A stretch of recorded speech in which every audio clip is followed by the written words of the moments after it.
Ուր գնաց։ Խոսամ։ Ալամ աշխարհի կենտրոնից այսօր վախն է խոսալու Վալենտինից։ Եթե կմտածեիք ոչ Տերենդեզի կրակի վրայից թռնելով կթռնեք նաև այսօրվա Վալենտինի ծախսերից, ուրեմն զգուշ եղեք ոդ էծերը չճաշտեք եսիմ։ Այսօր շատերը սկսենք խոսալ, երգել, ստեղծագործել, ստատուս գրել սիրո մասին։ Դու սերես որն է դու։ Համիկվասը իսկական մալերիա կամ տիֆաբլիարում ես, ամ դառնում ես բաշկան տաբասկան։ Չէ, եկեք համաձայնվում, որ այսօր դաժա անսիրտները կհիշեն, որ սիրտ ունին։ Սիրտդ ինչ եղարակ կզարգե։ Ու ոչ տենդուր համար որ սիրուց ֆարվինգը, այլ քաղաք ուժդեղ ֆրաս սրտաձև զերտիկներ են։ Ինչ խոստե սկսել ենք նյութականով ապրել մենակ, բայց հոտոնի իմաստետիկ չէ։ Դի խոմ ես եմ ասել, դի մարդասամանցի ես։ Այս թեպքում հռոմեացիք։ Քանի օր ալերանք հասնեինք 16-ի դարոր խոսքիս հետ բռներ, բան չկա Գյումրու 14-րդ փողոցից ձեզիքսենք Օրեստոնը 16 տարերի պատմություն ունի։ Մի բացեք կարդացեք խոսախ պիտի չսեմ յա։ Կուզեմ սեմ որ տոները մենակ նվերներ առնելու համար չեն։ Մամը սկսե եկեք ծուրը նստենք դուզը խոսանք, մեր դեպքում մեկ չվել հարց ու փորձենենք, թե ինչ է սերը Գյումրեցոնց համար։ Սերը անցիմա սեր չկա, հալես հարգանքն է կարևոր։ Եթե չհարգես, չես սիրել։ Եղավ։ Քանի տարի ամուսնացած եք։ Ված։ Չիմիլ կարող հաշվել։ 66։ Աղջիկս արդեն 62 տարեկան է։ Եվ ինչ խորհուրդ կտաք այսօրվա երիտասարդներին։ Լինեն ազնիվ, անկեղծ, ճիշտ, շիդակ։ Երջանկությունը ամենամեծ տեսել որ մոր զույգը երջանիկ լինեն, միասին լինեն եւ կյանքի հետ թողոյի միջով միասին անցնեն։ Վայրում ելնի ճայերներին ուրախություն ամեն բանին ուրախություն ելնում։ Երջանկություն։ Թե այսօր է տեսակ ինչ աղմռալ եղանագեր, բայց եթե աստղիկ ջան ոչինչ էլ ցույց թող քիչեմ լուսավորվի։ Այն մարդ ես խոմ էգոիստ չեմ, բայց կուզեմ ցեմ որ շատ կարևոր է նաև սեփական եսը սիրելը։ Դե իսկ ես ճիրիկ եղանակին ձեր համար ճիրիկցան Աստղիկ Խաչատրյանն ու Խան Հովանիսյանը։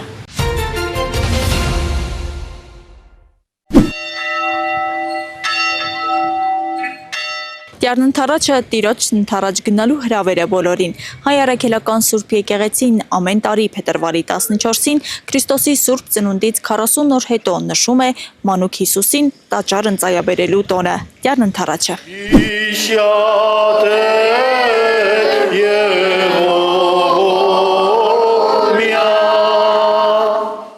Ինչպես հայ առաքելական բոլոր եկեղեցիներում, այնպես էլ Ազատանի Սուրբ Հարություն եկեղեցում փետրվարի 13-ի երեկոյան Տյառնընթառաջի նախատոնակներ, նախ ժամերկություն, ապա տոնի խորհրդի ներկայացումը հավատացյալներին։ Տիրոջ լույսն ենք ընդունում մեր կյանքից ներս, որովհետև Տիրոջ լույսով է որ պիտի լուսավորվի մեր կյանքում բոլոր խավարները, բոլոր փորձությունները եւ պիտի հաղթահար լինեն։ Եվ երեխան պետք է մանուկ ժամանակվանից սովորի դա։ Մարիամը 40 օրական Հիսուսին տանում է տաճար, որտեղ նրան դիմավորում է Սիմեոն անունով բարեպաշտ ծերունին։ Աստծուց խոստում ստացած լինելով մահ չտեսնել մինչև աշխարհի փրկչին տեսնելը, Սիմեոնը Սուրբ Հոգու առաջնորդությամբ ճանաչում է Հիսուսին եւ ընթառաջ գալիս նրան։ Այստեղից էլ ծագում է Տիրոջ ընթառաջ աշտահայտությունը։ Նախապատմությունը ավետարանական ասում է,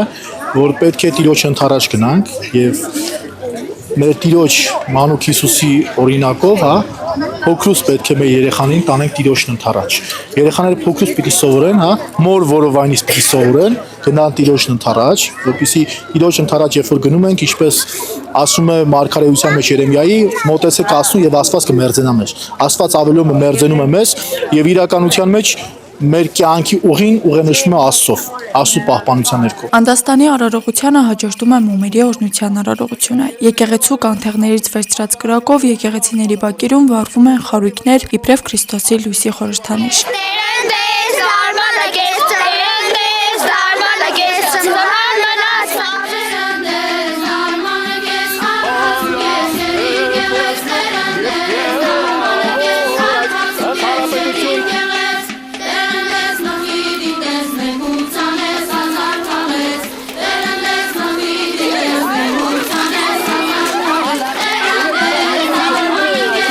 Տոնի խորհուրդը կրակը չէ, հա?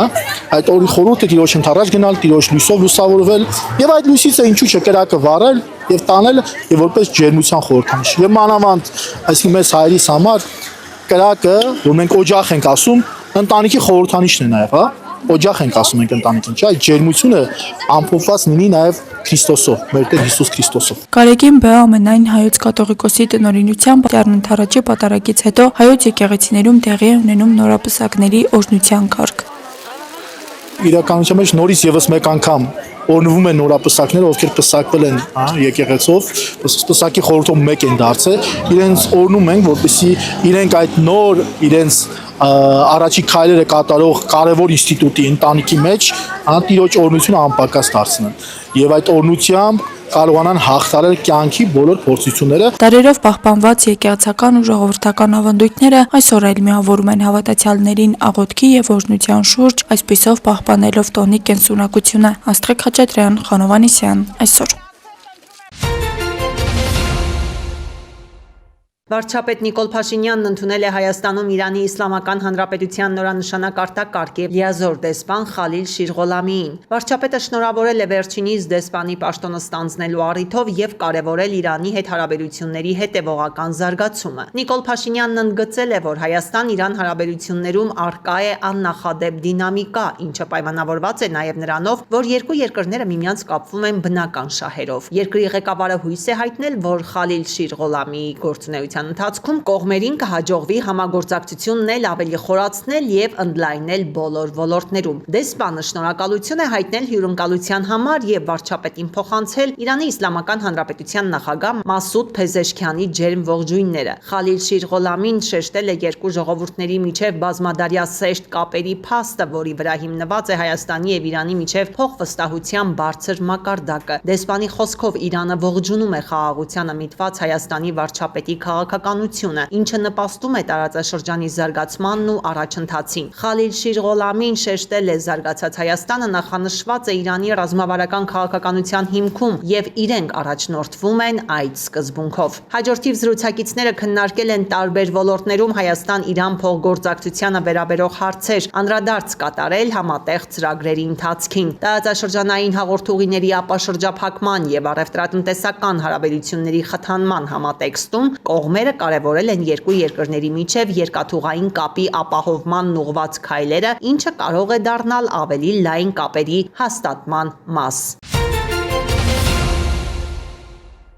Փետրվարի 13-ին Պաշտպանության նախարար Սուրեն Պապիկյանն ընդունել է Հայաստանի Հանրապետությունում Ամերիկայի Միացյալ Նահանգների դեսպանության գործերի ժամանակավոր հավատարմատար Դեյվիդ Ալենին։ Նախարար Պապիկյանը շնորհավորել է Դեյվիդ Ալենին պաշտոնը ստանձնելու կապակցությամբ եւ մաղթել է հաջողություններ։ Հանդիպման ընթացքում քննարկվել են պաշտպանության բնագավառում համագործակցությանը վերաբերող հարցեր։ Սուրեն Պապիկյանն ընդգծել է Հայաստանի Հանրապետություն Ամերիկայի Միացյալ Նահանգներ համագործակցության կարևորությունն այս ժամանակահատվածում, երբ Հայաստանը պաշտպանական բարեփոխումների ակտիվ փուլում է։ Անդրադարձ է կատարվել նաև երկկողմ ռազմատեխնիկական համագործակցությանը։ Զրուցակիցները հատկապես կարևորել են կրթության, վերապատրաստումների, վարժանքների, փորձի փոխանակման եւ մասնագիտական խորհրդատվության ուղղությունները։ Դեյվիդ Ալենը հայտնել է Հայաստանի հետ պաշտպանության ոլորտում համագործակցությունը զարգացնելու Ամերիկայի Միացյալ Նահանգների պատրաստակամությունը, ինչպես նաև աջակցությունը Հայաստանի Հանրապետության պաշտպանական բարեփոխումների գործընթացին։ Քննարկվել են նաև տարածաշրջանային ու միջազգային անվտանգությանն առնչվող հարցեր։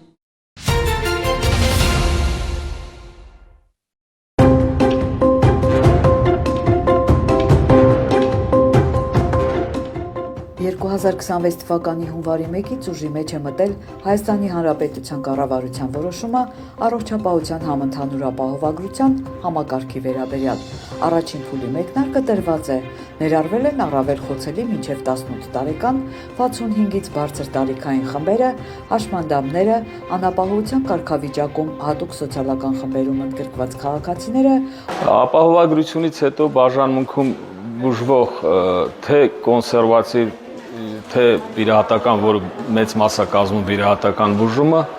ակտիվացել է շարժը անհամեմատ նախկին տարիների հետ շատացել է։ Ծանրաբեռնվածությունը մեծ է, բայց ամեն դեպքում սա մի գործընթաց էր, որով մեր ժողովրդի այն հատվածը, որ նախկինում չէր կարողանում գալ 65+, հիմա կարողանում են գալ, բուժվել եւ ապակինված գնալ տուն գոհ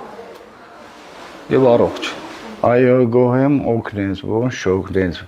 Ես պետք է գումար ուզեի, այդքան չունեի, հիմի օգնես։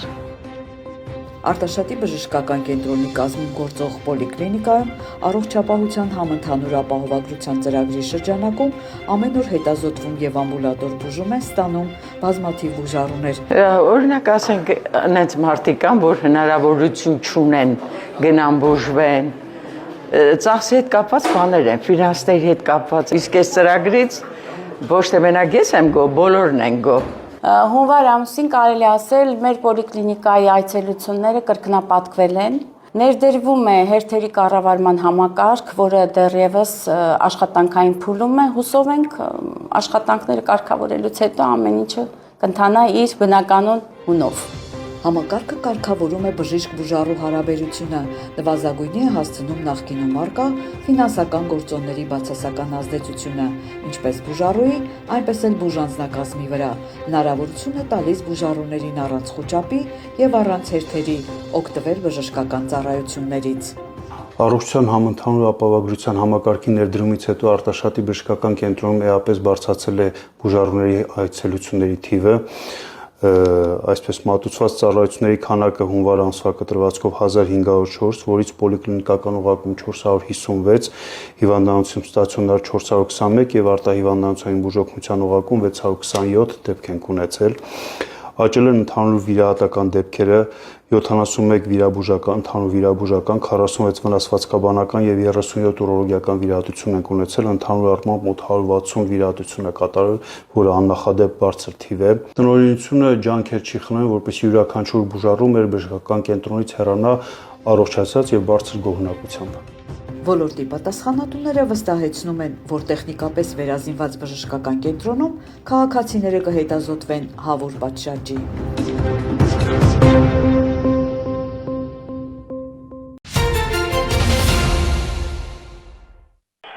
Մարտի 1-ի քրեական վարույթով հետապնդումներ են հարուցվել եւս երկու նախկին պաշտոնատար անձի նկատմամբ։ Հակակոռուպցիոն կոմիտեն մանրամասնել է, որ 2008 թվականի մարտի 1-ին ոստիկանության տարբեր ստորաբաժանումների կողմից բռնության եւ հատուկ միջոցների գործադրմամբ ազատության հրապարակում նստած ցույց անող խաղաղ ցուցարարներին ցրելու գործողությունները կազմակերպելու համար մեղադրանքներ են ներկայացվել այդ ժամանակահատվածում ոստիկանության Երևան քաղաքի վարչության բարեկապահակակետային գնդի հրամանատար Ռոբերտ Մելքոնյանին եւ նրա տեղակալ Վալերի Օսիպյանին։ Հակակոռուպցիոն կոմիտեի կոլեգիայի նիստում ամփոփվել է նաև 2025 թվականը։ Մենք կոռուպցիայի դեմ պայքարում ունենք որոշակի հաջողություններ, սակայն արկա մարտահրավերների պայմաններում դիտարկելիս այդ արդյունքները կարելի է գնահատել բավարար, բայց ոչ լավ։ Ձեր ուշադրությունն եմ ուզում հրավիրել մի շարք հանգամանքների վրա, որոնք իմ համար առաջնային են եւ ուղղված են հակակոռուպցիոն կոմիտեի արժեվ ծառացած խնդիրների լուծմանը եւ ըստ էության նաեւ կոռուպցիայի դեմ պայքարի արդյունավետության բարձրացմանը։ 2025 թվականին հակակոռուպցիոն կոմիտեում քննվել է 2585 քրեական վարույթ, 296-ով ավելի, քան 2024 թվականին։ Չնայած վարույթների ավելացմանը, ունեցել ենք 890 դատավարական ավարտ, որը նախորդ ժամանակահատվածից ավել է 41-ով կամ շուրջ 5%-ով։ Մեղադրական ենթակացությամբ դատան ուղարկված վարույթների թիվն աճել է 106-ով կամ այլ կերպ ասած 63.5%-ով, իսկ դատի տված անձանց թիվն ավելացել 287-ով կամ այլ կերպ ասած 76.7%-ով։ Իսկ կարճված վարույթների թիվը նվազել է 65-ով կամ 15%-ով։ Այսինքն դրական միտում կա այս առումով։ Ընթացիկ եւ ավարտված քրեական վարույթներով պատճառված ընդհանուր վնասից 2025 թվականին վերականգնվել է շուրջ 2 միլիարդ 370 միլիոն դրամ, որը 2.5 անգամ ավելի է 2021-ից 2024 թվականներին վերականգնված վնասի չափից, ընդ որում 2024 թվականին վերականգնվել է շուրջ 597 միլիոն դրամ։ Դատավարական ավարտ ստացած վարույթները մեծամասամբ եղել են տևական ժամանակ քննվող, այդ թվում նաեւ 2-ից 7 տարի ժամկետով քննվող վարույթներ, որոնք քննության, ապացուցման տեսանկյունից ունեցել են առանձնակի բարդություն, եղել են բազմադրվակ, շատերը հասարակական մեծ հնչեղություն ունեցող, առանցին դեպքերում հանրային քրեական հետապնդման ընդհանուր առավելագույն ժամկետները գտնվել են սպառման եզրին, այսինքն այստեղ մեծածավալ աշխատանք է իրականացվել այդ վարույթներով դատավարական ավարտի հասնելու համար։ Արմեն Ասատրյանի խոսքով դատավարական ավարտ ստացած գործերի մեծ մասը հանրային մեծ հնչեղություն են ունեցել։ Եղել են տարբեր մակարդակների պաշտոններ, այդ թվում նաև բարձրաստիճան պաշտոնատար անձանց վերաբերյալ վարույթներ, խոսքը վերաբերում է նախկին նախագահ, քաղաքապետ, վարչապետ, փոխվարչապետ։ Հնչեղ գործերից ավարտվել է Գագիկ Բեգլայանի վերաբերյալ քրեական վարույթը, նախկին նախագահի վերաբերյալ քրեական վարույթ ավարտվել, վարչապետ Հովիկ Աբրահամյանի վերաբերյալ քրեական վարույթն է ավարտվել, Արմեն Գևորգյանի փոխվարչապետ Արմեն Գևորգյանի վերաբերյալ քրեական վարույթն է ավարտվել, ՍԱՏՄ ղեկավարի վերաբերյալ քրեական վարույթն է ուղարկվել, Ջրային կոմիտեի նախագահի վերաբերյալ քրեական վարույթն է ավարտվել։ 2025 թվականին հակակոռուպցիոն կոմիտեում կառուցվածքային փոփոխություններ են կատարվել։ Գործունեության արդյունավետության բարձրացման նպատակով նախկինում գործած նախաքննական վարչությունների հենքի վրա ձևավորվել է կոնկրետ մասնագիտացմամբ 6 նոր վարչություն։ Ձևավորվել է ներքին անվտանգության եւ վերահսկողության վարչություն, նախկինում գործած ներքին անվտանգության վարչության հենքի վրա, որին վերապահվել է վերահսկողական գործառույթ, ինչպես նաև հանվել է նախաքննական գործառույթի իրականացումը, որը թույլ է տալիս թոթափել ծանրաբեռվածությունը եւ կենտրոնանալ կոնկրետ իր խնդիրների լուծման վրա։ Օպերատիվ ստորաբաժանումներում 1 օպերատիվ հետախուզական ստորաբաժանման հենքի վրա ձևավորվել է 4 ինքնուրույն կառուցվածքային ստորաբաժանում, օպերատիվ հետախուզական 2 վարչություն, տեղեկատվական վերլուծական բաժինը եւ օպերատիվ տեխնիկական բաժինը։ Օպերատիվ հետախուզական վարչությունների կազմում ձևավորվել են նաև տարածքային 2 ստորաբաժանումներ՝ Լոռու եւ Շիրակի, Վայոց ձորի եւ Սյունիքի տարածքային բաժինները։ Նաև հակակոռուպցիոն կոմիտեի արդյունավետության բարձրացման, գործնական խնդիրների հաղթահարման, ներուժի արդյունավետ օգտագործման նկատառմամբ տրվել է կոմիտեի նախագահի 48 հրաման եւ 7 հանձնարարական։ Բացի այդ, արդյունքային մոտիվացիան ձևավորելու, աշխատանքը խրախուսելու, լավագույն արդյունքների մասին խոսելու, բացահայտելու, դրանք խրախուսելու համար, այդ թվում նաև ամրապնդելով ծառայական կարգապահությունը, մասնագիտական պատասխանատվությունը, ներդրվել է լավագույն ստորաբաժանում եւ լավագույն ծառայող ճանաչելու կարգ եւ համապատասխան պարգևագրների հանձնման կարգ։ Ամփոփելով 2025 թվականի աշխատանքը կոմիտեի նախագահ Արթուր Նահապետյանը պարգևագրեր է հանձնել տարվա լավագույնի կոչման արժանացած ծառայողներին եւ ստորաբաժանումներին։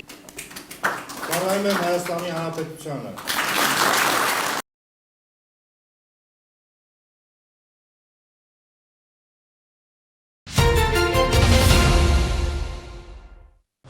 Կարծում եմ շուտով Հայաստանի եւ Ադրբեջանի միջև հարաբերությունների լիակատար կարգավորում եւ լիակատար խաղաղություն կհաստատվի Մյունխենում France 24-ի հետ հարցազրույցում հայտարարել է Ադրբեջանի նախագահը։ Իլհամ Ալիևի խոսքով օգոստոսի 8-ին Սպիտակ տանը Երևանի եւ Բաքվի միջև ձեռք բերված պատմական համաձայնությունները նշանակում են, որ հակամարտությունն ավարտվել է։ Մենք թեւակոխել ենք խաղաղության մի շրջան, որը հուսով եմ հավերժ կտևի։ Արդեն ավելի քան 6 ամիս է անցել Հայաստանի հետ սահմանին իրավիճակը շատ հանգիստ է։ Փոխհրաձգություններ, զոհեր, վիրավորներ չկան, շարունակել է Ալիևը։ Նա հիշեցրել է, որ Ադրբեջանի տարածքով Հայաստան ապրանքների տարանցման սահմանափակումները չեղարկվել են։ Նաև սկսել ենք Հայաստանին նավթամթերք մատակարարել, ինչը ըստ էության նշանավորում է մեր առևտրային հարաբերությունների սկիզբը։ Այսպիսով տեսնում ենք, որ արդեն իսկ հասել ենք խաղաղության, նշել է Ադրբեջանի նախագահը։ Նա հավելել է, որ խաղաղության համաձայնագրի վերջնական ստորագրման ճանապարհին որոշ ֆորմալ քայլեր են մնացել։ Մենք սովորում ենք ապրել խաղաղ պայմաններում եւ դա շատ լավ զգացողություն է, ընդգծել է Ալիևը։ Միևնույն ժամանակ նա հերթական անգամ հայտարարել է, թե Հայաստանի սահմանադրության մեջ պետք է փոփոխություններ կատարվեն։ Հարկավոր է տարբերակել հարաբերությունների կարգավորումը պաշտոնական խաղաղության համաձայնագրից, քանի որ կարգավորումն արդեն ընթացքի մեջ է, մանրամասնել է պաշտոնյան, հույս հայտնելով, որ Հայաստանին եւ Ադրբեջանին կհաջողվի պաշտոնապես հասնել խաղաղության արդեն այս տարի։ Խոսելով ԱՄՆ փոխնախագահի հետ ունեցած հանդիպման մասին, Ալիևը տեղեկացրել է, որ Ջեյ Դի Վենսի հետ ի թիվս այլ հարցերի քննարկել են Թրիփի նախագիծը։ Նա համոզմունք է հայտնել, որ նախաձեռնությունը կյանքի կկոչվի։ Լրագրողի հարցին ի պատասխան Ալիևը հաստատել է, որ Վենսը բարձրացրել է Ադրբեջանում պահվող հայերի հարցը։ Ես ներկայացրի Բաքվի դիրքորոշումը եւ այդքան է, հավելել է նա։ Դոնալդ Թրամփը հայտարարել է, որ Ռուսաստանը ցանկանում է գործարք կնքել, ուստի Վոլոդիմիր Զելենսկին պետք է քայլեր ձեռնարկի։ Հակառակ դեպքում նա բաց կթողնի հնարավորությունը, ասել է ԱՄՆ նախագահը, պատասխանելով Ուկրաինայում ընտրություններ անցկացնելու եւ պատերազմը դադարեցնելու հեռանկարի մասին լրագրողների հարցին։ Մոսկվան պատերազմը դադարեցնելու համար պահանջում է, որ ուկրաինական զորքերը դուրս բերվեն Դոնբասից, այդ թվում ռուսական վերահսկողության տակ չգտնվող տարածքներից։ Կիևն անընդունելի է անվանել այս պահանջը, սակայն Զելենսկին չի բացառել տարածքային հարցով հանրաքվեի կասկածումը։ Մյունխենի անվտանգության համաժողովի ընթացքում հայտարարություններով է հանդես եկել նաև Վոլոդիմիր Զելենսկին, անդրադառնալով զիջումների անհրաժեշտության մասին լրագրողի հարցին Ուկրաինայի նախագահը նշել է. ամերիկյան կողմից որոշ ազդանշաններ կան, սակայն մենք արդեն բավականաչափ զիջումների գնացել ենք, օրինակ Պուտինը եւ նրա ընկերները բանտում չեն, դա ամենամեծ զիջումն է, որին աշխարհը երբևէ գնացել է, ասել է Զելենսկին։ Նա հավելել է, որ Վաշինգտոնի ճնշման տակ Կիևը համաձայնել է գնալ հրադադարի առանց որևէ նախապայմանի, սակայն Մոսկվան մերժել է առաջարկը։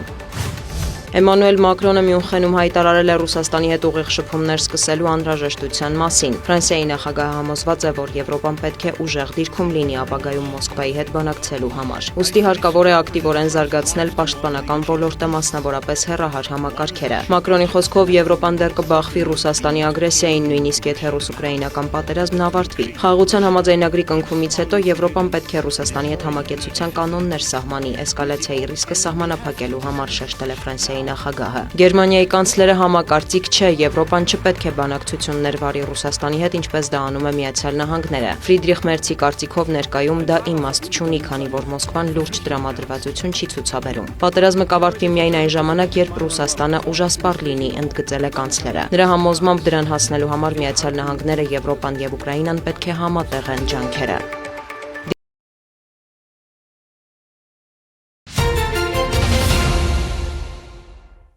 Գեղարքունիքի մարզում 2025 թվականին շուրջ 43 միլիարդ դրամի ծրագրեր են իրականացվել, գործել է 328 շինհրապարակ, կատարված եւ ընթացքի մեջ գտնվող ծրագրերի արդյունքներն ամփոփում է մարզպետ Կարեն Սարգսյանը։ 67 դպրոցաշինական ծրագրեր ենք իրականացրել, մանկապարտեզների 10, ճանապարհաշինության 83, խմելու ջրագծերի, դերենաժային համակարգերի,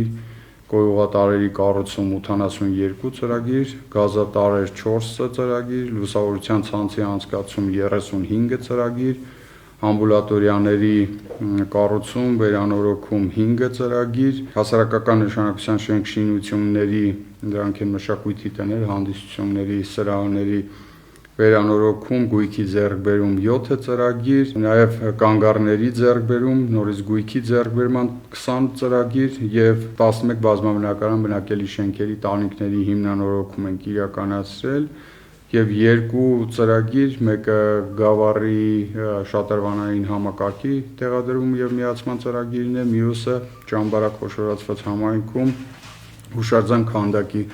տեղադրման ծրագրի մասին է խոսքը։ Թվարկված աշխատանքների հիմնական մասն ավարտված է, ընթացքի մեջ գտնվողները կավարտվեն այս տարի։ 2025-ին մարզում ծավալուն դպրոցաշինություն է իրականացվել, վերանորոգվող 11 կրթօջախից 3-ում շինարարությունն ավարտված է, մյուսներում կավարտվի առաջիկայում։ Նախորդ տարի շահագործման է հանձնվել Ջիլ գյուղի նորակառույց դպրոցը, Սևան քաղաքում էլ երաշտական դպրոցը։ Մեկ քոլեջի զրոյից կառուցման աշխատանքներ է իրականացվում, 15 դպրոցների կառուցման, 3 դպրոցների մարզադահլիճների կառուցման աշխատանքներ, այս 3 մարզադահլիճները արդեն հանձնված են շահագործման։ Ունենք 8 դպրոցների մարզադահլիճների վերանորոգման աշխատանքներ, 8 դպրոցների ջեռուցման համակարգերի անցկացման ծրագիր ենք իրականացրել, 21 դպրոցների 84 դասարանների վերանորոգման աշխատանք ենք իրականացրել, լաբորատոր սենյակների մասին է խոսքը եւ նաեւ հագեցրել ենք լաբորատոր գույք սարքավորումներով։ Շինարարական եւ վերազինման մեծածավալ ծրագրեր են իրականացվել նաեւ մարզի առողջապահական հաստատություններում, բարելավելով բույժ սպասարկման որակը, ավելացնելով մատուցվող բույժ ծառայությունները։ 2025 թվականից սկսված այս պահին շինարարության փուլում են գտնվում 3 բժշկական ամբուլատորիաների շենքերը, դրանք են Վաղաշենի բժշկական ամբուլատորիայի նոր շենքի կառուցումը, Վարդենիկի բժշկական ամբուլատորիայի նոր շենքի կառուցումը, Ծաքարի բժշկական ամբուլատորիայի նոր շենքի կառուցումը։ Իզերի դեպարտամենտի հետ եւս 2 բժշկական ամբուլատորիաների վերանորոգման ծրագիր ենք իրականացրել, երրորդը նախանշել ենք Տերտմաշենի բժշկական ամբուլատորիան։ Անդրադառնալով գյուղատնտեսության ոլորտին, մարզպետն ընդգծեց պետական սուբսիդավորման եւ լիզինգային ծրագրերի արդյունավետ ազդեցությունը, ավելացել են աշտանացան հացահատիկի ցանկատարածություններն ու ջերմոցային տնտեսությունները։ 25 թվականի աշնանը ցանված աշտանացան ծորենի ցանկատարածությունները ավել են 3500 հեկտարով, ինչը վստահ կարող եմ ասել, որ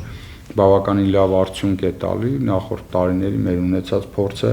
հաշվի առնելով։ Ռոռոկման համակարգերի բազմաթիվ ծրագրեր են իրականացնում, որպեսզի մեր քաղաքացիները կարողանան իրենց ցանկերը ռոռոկում կազմակերպել ժամանակին։ 2025-ին մարզում կատարված բարեփոխումներից կարևորագույնը կոշտ կենցաղային թափոնների կառավարումն էր։ Մարզում իրականացվում է կենտրոնացված աղբահանություն, ինչն առաջին հերթին նպաստելու է Սևանա լճի էկոհամակարգի պահպանությանը։ Մարզի 5 խոշորացված համայնքներից 3-ը ամբողջությամբ անցել են կենտրոնացած կառավարման եւ այս 3 խոշորացված համայնքներում գեներացվող ամբողջ աղբը տեղափոխվում է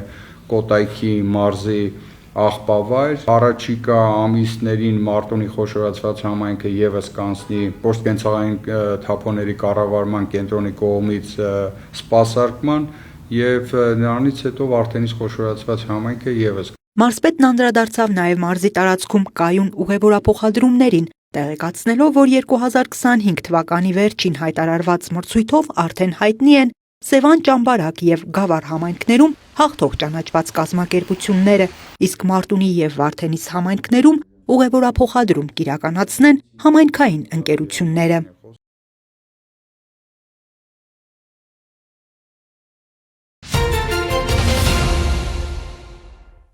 Թմրամիջոց ապօրինի պահելու եւ իրացնելու հերթական դեպքը քրեական ոստիկանության Երևան քաղաքի վարչության թմրամիջոցների ապօրինի շրջանառության դեմ պայքարի բաժնի ծառայողները բացահայտեցին փետրվարի 6-ին ժամը 15:40-ի սահմաններում Սիլիկյան թաղամասում նրանք ձերբակալեցին ու վարչություն տեղափոխեցին Երևան քաղաքի բնակիչ 26 եւ 38 տարեկան երկու տղամարդկանց։ 38-ամյա տղամարդու անձնական խուզարկությամբ հայտնաբերվեց մարիխուանայի նմանվող զանգված, իսկ 26-ամյա տղամարդու խուզարկությամբ հալյուցինոգեն սնկերով լցված 100 փաթեթ, որոնց ընդհանուր քաշը մոտ 88 գրամ էր, նաև դանակ կրբազենք։ Կազմված փաստաթղթերն ուղարկվել են Աչափնյակ եւ Դավթաշեն վարչական շրջանների քննչական բաժին։ Տղամարդիկ կալանավորվել են, նախաքննությամբ հանգամանքները պարզվում են։